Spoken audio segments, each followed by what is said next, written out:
ಭಾರತದ ಜನಗಳಾದ ನಾವು ಭಾರತವನ್ನು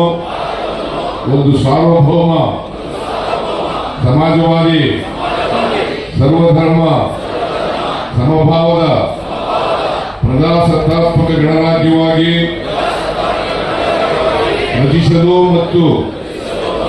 ಅದರ ಸಮಸ್ತ ನಾಗರಿಕರಿಗೆ ಸಾಮಾಜಿಕ ಆರ್ಥಿಕ ಮತ್ತು ರಾಜಕೀಯ ನ್ಯಾಯ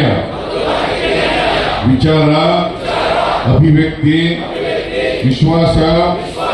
ಧರ್ಮಶ್ರದ್ಧೆ ಮತ್ತು ಉಪಾಸನಾ ಸ್ವಾತಂತ್ರ್ಯ ಸ್ಥಾನಮಾನ ಹಾಗೂ ಅವಕಾಶ ಸಮಾನತೆ ದೊರೆಯುವಂತೆ ಮಾಡಲು ಮತ್ತು ವ್ಯಕ್ತಿ ಗೌರವವನ್ನು ರಾಷ್ಟ್ರದ ಏಕತೆಯನ್ನು ಹಾಗೂ ಅಖಂಡತೆಯನ್ನು ಸುನಿಶ್ಚಿತಗೊಳಿಸಿ ಅವರಲ್ಲಿ ಭಾತೃಭಾವನೆಯನ್ನು ವೃದ್ಧಿಗೊಳಿಸಲು